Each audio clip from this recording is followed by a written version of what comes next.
சமீபத்தில் சித்ரா லக்ஷ்மணன் வந்து ஒரு வீடியோவில் ஜெயிலர் 2 படத்துடைய ஒரு சூப்பரான அப்டேட் ஒன்று கொடுத்தாரு.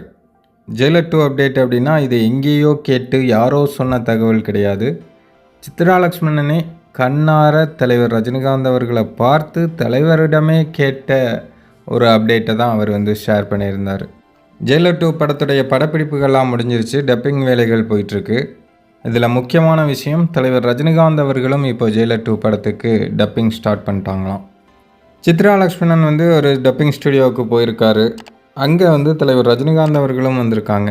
அப்போது தான் இந்த சந்திப்பு நடந்திருக்கு. என்ன சார் இந்த பக்கம் அப்படின்னு தலைவர் வந்து இவர்கிட்ட கேட்க, இவர் வந்து வேறொரு படத்துக்கு டப்பிங் பண்ண போயிருப்பார் போல், அது பற்றி சொல்லியிருக்காரு. நானும் ஜெயிலர் 2 படத்துக்கு தான் இப்போ டப்பிங் பண்ண போகிறேன் அப்படின்னு தலைவர் சொல்லியிருக்காங்க. இது எல்லாத்துக்கும் மேலே சில வருடங்களுக்கு முன்னாடி சித்ரா லக்ஷ்மணன் வந்து தலைவர்கிட்ட சாய் வித் சித்ரா அந்த நிகழ்ச்சியில் பங்கேற்கிறதுக்கு ஒரு வேண்டுகோள் ஒன்று வச்சுருக்காங்க. தலைவர் பெரும்பாலும் இந்த மாதிரி இன்டர்வியூஸ்லாம் கொடுக்கறது கிடையாது. இருந்தாலும் தலைவர் கொடுத்தா நல்லாயிருக்குமே அப்படின்னு சொல்லி சித்ரா லக்ஷ்மணன் வந்து தலைவர்கிட்ட கேட்டிருக்காங்க. தலைவரும் அப்போது வந்து சரி ஓகே பார்க்கலாம், பார்த்துட்டு சொல்கிறேன் அப்படிங்கிற மாதிரி சொல்லியிருக்காங்க. இப்போ அது வந்து 2-3 வருஷம் ஆயிடுச்சான். இருந்தாலும் இப்போவும் அதை ஞாபகம் வச்சுக்கிட்டு கரெக்டாக அவரை பார்க்கும்போது, உங்களுக்கும் எனக்கும் ஒரு பெண்டிங் ஒன்று இருக்குல்ல, உங்கள் நிகழ்ச்சிக்கு கூப்பிட்டுருந்தீங்க, மைண்டில் இருக்குது அப்படின்னு தலைவர் சொன்னாராம்.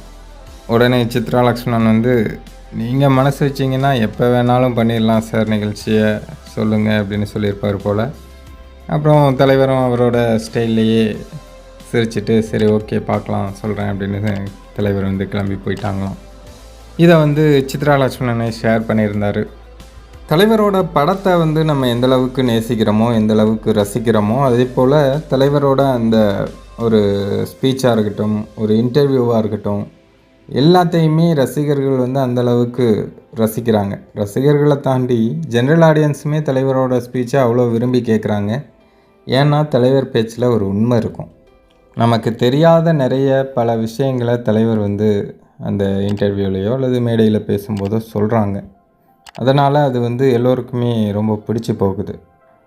தலைவர் சித்ரா லக்ஷ்மணன் அவர்களுக்கு அந்த இன்டர்வியூ கொடுத்தாங்கன்னா நல்லா தான் இருக்கும். தலைவரை பற்றிய இன்னும் நமக்கு தெரியாத பல விஷயங்கள் ஏதாவது தலைவரை சொல்கிறதுக்கும் வாய்ப்பு இருக்குது. அது மட்டும் இல்லாமல் தலைவர் வந்து விரைவில் அவருடைய சுயசரிதத்தை எழுதி முடிச்சிருவாங்க, அதுவும் வெளியிட போகிறாங்க அப்படிங்கிற தகவலும் வெளியாகிட்டுருக்கு. அதுலேயுமே தலைவரை பற்றிய நிறைய புதிய நமக்கு தெரியாத விஷயங்கள்லாம் வெளியாகும். சரி, மொத்தத்தில் இப்போதைக்கு தலைவரோட ஜெயிலர் 2 படத்துடைய டப்பிங் வேலைகள்லாம் ஸ்டார்ட் ஆகிருச்சு. தலைவரும் டப்பிங் பேச ஆரம்பிச்சிட்டாங்க. விரைவில் ஜெயிலர் 2 படம் எப்போ ரிலீஸ் ஆகும் அப்படிங்கிற தேதி அறிவிக்கப்படும் சன் பிக்சர்ஸ் நிறுவனத்தால். ஸோ ரசிகர்களுக்கு இனி கொண்டாட்டம் தான்.